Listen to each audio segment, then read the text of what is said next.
What is up guys, Taiki here. Today I'd like to go over DeFi kingdoms and their expansion to the Avalanche ecosystem. So if you like the content, please like and subscribe and leave a comment in the comment section below. So we knew this was going to be happening. DeFi kingdoms, they mentioned that they want to be a cross-chain game.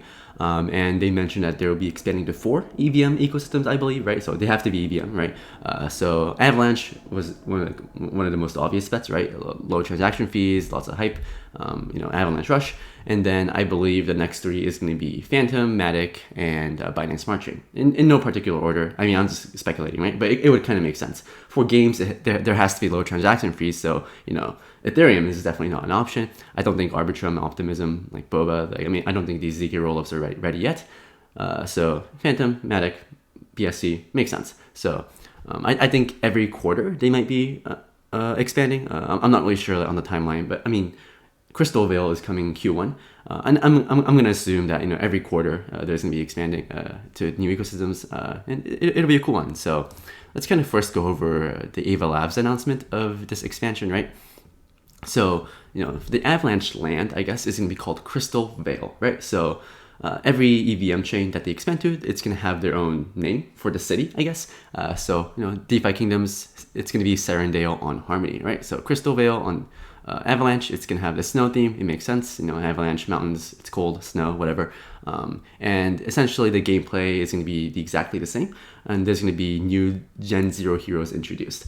People are kind of worried about, this new token called Crystal and these new Gen 0 heroes. Like, is it going to dilute the value of Jewel? Is it going to dilute the value of Gen 0 heroes on Harmony? And to be honest, I'm not going to give a straight up answer like yes or no. I think the fundamental catalyst of cross-chain expansion might outweigh, right? And the incremental demand that's going to bring is going to outweigh like whatever dilution is going to happen.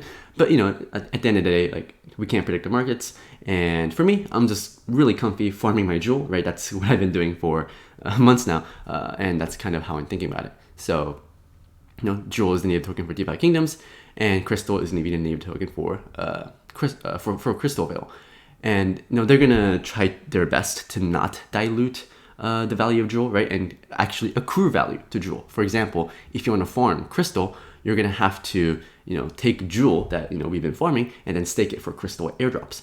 So maybe this is going to create more demand for Jewel because maybe someone that's super bullish on maybe like an Avalanche maxi, right? That's kind of ignored DeFi kingdoms because it's on Harmony. They might be like, okay, I can finally play DeFi kingdoms, and oh shoot, that means I have to buy Jewel, right? So that might be happening, and there's going to be other things as well. So you can earn Crystal through single staking of Jewel, and the tokenomics is going to be the same, right? So the farming tokenomics, the 5% is unlocked, right? 95% of your farm token gets locked, and then every week it gets the unlocked value increases by 2% every single week, right? Or every single epoch. So 5%, 7%, 9%, etc. I mean, if you want to learn more about the tokenomics, then like read the documentation. And the heroes, it's gonna have a new design, right? They're wearing jackets because it's cold in Avalanche land, Crystalvale, whatever. So there's that.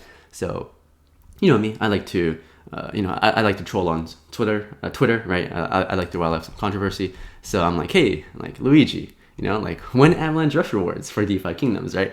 Because I think it would make sense. It's one of the most hyped up play to earn games, DeFi cross chain. I think it would make sense for Avalanche Rush or for Ava Labs to incentivize maybe providing liquidity, maybe single-sided staking Crystal or something, right? I'm not really sure how it's going to go, but I think it would make sense if they help DeFi kingdoms out, right? I think one of the things that's really confusing me is that why Harmony is not incentivizing DeFi kingdoms. I feel like DeFi kingdoms is native to Harmony or was native to Harmony, and they really should be focusing their efforts on keeping, I guess, excitement and like hype around DeFi kingdoms on Harmony, Serendale, because without DeFi kingdoms, what does Harmony have, right? They don't really have much. So I feel like Ava Labs, they've done a pretty good job of creating hype, right? They spend a lot of money marketing and whatnot, and in response to this tweet, you got Luigi here with this GIF. Now, I don't really know how to interpret this, right? You got this kid who has a very, he seems very tired of what's happening, but he has a gun, and he has a shotgun. And it's like maybe maybe Luigi is saying that like they're locked and loaded, right? And they're ready to throw AVAX rewards on DeFi Kingdoms. Or maybe he's just saying like, Taiki, I'm tired of your shit. Like, stop saying shit like this, and I'm gonna fucking kill you, right? Maybe that's what he means. But maybe it's a double meaning. Maybe it's a little bit of both.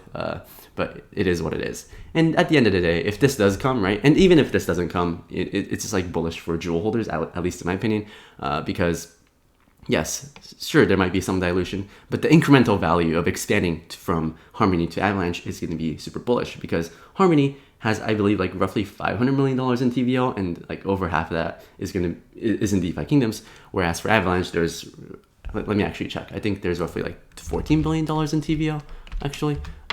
Let's double check here. Right, like $13 billion in TVL. So there's actually going to be a lot of incremental demand. And if you're telling me that these Avalanche maxis are going to be buying up the farm tokens that I've been farming for months, then there's only one thing that I can say.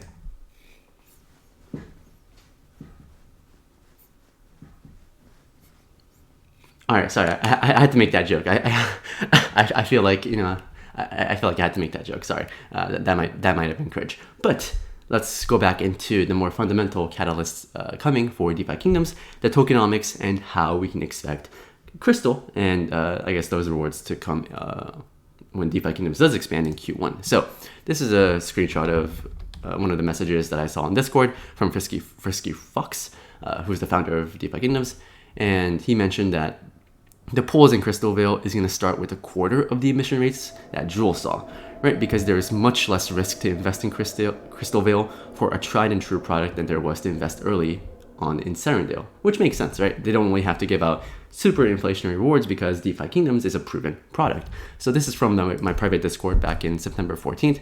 And I think I entered like the second week of launch or something, but just looking at the APRs, it was like roughly like 30,000% or something, or 24,000%. So, even if the emission rates are roughly a quarter that of DeFi Kingdoms, you can expect in the first week, maybe 5,000 to 10,000% APR, which is still good, right? I mean, most of those rewards are going to be locked. However, if you're bullish on the game, then it would make sense that there's going to be a lot of hype and there's going to be a lot of TVL initially, because I mean TVL in September was like 20 million, right? I mean, like Jewel was like not like there was like no fundamentals backing this, but obviously if you want to be a farmer, you have to take on risk, even if even if you don't really see the fundamentals on day one. So one of the questions I've been receiving is this going to dilute, I guess, the power of Trader Joe, right? Or like, is it going to dilute the value of the Joe token because DeFi Kingdoms is going to launch their own DEX? I don't really think so. I mean, of course, some TVL is going to leave Joe and enter DeFi Kingdoms, right? That's inevitable. However, if you look at most of the farms on DeFi Kingdoms, they're paired with Jewel, right? So Trader Joe has like a bunch of farms, right? Incentivizing all sorts of pairs, but DeFi Kingdoms, they only incentivize like Jewel pairs, right? So even if they do expand to Crystalvale, I'm assuming that like maybe like 80% of the emissions is going to be for like Crystal AVAX, Crystal USDC, Crystal BTC, or something like that, right? So I feel like I guess what I'm trying to say is that like it's not really going to steal TVL from Trader Joe, just because these aren't pools that Trader Joe has in the first place. And of course, if you scroll down, they're gonna of course have simple stuff like one USDC, which might be like AVAX USDC, and that's gonna steal TVL, AVAX ETH, Bitcoin ETH, etc. But generally, I wouldn't think that it's they're going to be stealing that much TVL, right? Maybe like 10% of the TVL from Trader Joe leaves for DeFi Kingdoms, but the goal of DeFi Kingdoms and their DEX is to create this in-game market, right? They're not really trying to be this $10 billion TVL with like a bunch of long tail assets. It's only going to be for for Jewel, right, the in-game currency, and for other assets like for the foraging and fishing quests. On Serendale, people are like fishing like fish and whatnot, right? So it's essentially like a in-game economy, and the DEX serves to serve that in-game economy. So let's kind of go over this AMA that Frisky Fox had. I believe this is from the Discord, and I was there for it. But this guy Sandwich Punch was quickly kindly shared this with the public, and going over I guess like a documentation of like what everything was said. So Q1 of 2022, and yeah, so let's kind of go over what I've highlighted. So not a new token. quarter of the supply of Jewel. Each expansion will follow the same model. Supply of the power token will be a quarter of the supply of Jewel. New lands, new quests, new gen zeros, and dilution isn't going to be that much. So of course there's going to be dilution, but always like price is dependent on supply and demand, right? So yes, supply might go up, but think about the incremental demand that comes from this cross-chain expansion, right? I mean, like DeFi Kingdoms was able to succeed with such minimal TVL from Harmony, right? I mean, Harmony has what, like $500 million in TVL, and they're so successful. Think about what happens if they expand to Avalanche with $13 billion in TVL, right? So yes, higher demand, higher supply, but the incremental demand should outweigh the increase in supply, if that makes sense. Okay, everything we try to do is to increase the value of our current assets, and the team has a fat war chest of jewels, so they're not gonna dilute it, right? They're gonna look for ways to maintain or increase the demand for jewel. And the cool thing about the gaming aspect, so I'm not really a gamer, so I haven't really played the game, unfortunately, right? I don't even own a hero. I should, right? I mean, I gave away the one hero that I had, which is now worth like 50 grand, right? But Crystalvale, it's going to be in the mountains. So, the fish that you can fish in Serendale, that might have a lot more value in Crystalvale, because Crystalvale, it's snowing there, right? So it's going to be hard to get fish. So it's going to be like an international marketplace, which is kind of an interesting proposition, right? And it's going to scroll down. So what is this? So yeah, so this airdropping crystal, right, to pre-existing holders. I think the team actually bootstrapped this product by themselves, right? Like they don't have a VC, so I guess they pre-minted some jewel for themselves, right? Because that's their incentive. But they have enough money now, they have enough jewel now where they don't have to pre-mint these tokens, and it's going to benefit current jewel holders because you can earn crystal through single staking jewel. And if you think about the price, I believe before the announcement the price was roughly at $7, and now it's up like roughly 20%. So I would say that the market has interpreted this expansion announcement to be bullish. Okay, so airdrops specifically towards current Gen 0 holders, right? So congrats to anyone that minted it in like mid-September. What is this? And I believe there are going to be some airdrops for xJEWEL holders, right? So and there's going to be arbitrage opportunities on Avalanche just because there's not enough liquidity, right? People are maybe bots can do that as well.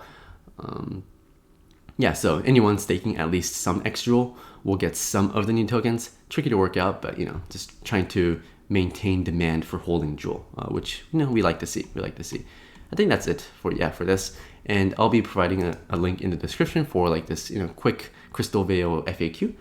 Just in case you have any questions. I mean, I already kind of went over a lot of things, so I'm not going to spend too much time on this. But I would interpret this to be bullish. I mean, yeah, DeFi Kingdoms, it's one of my highest conviction forums. I've been saying that for some time now.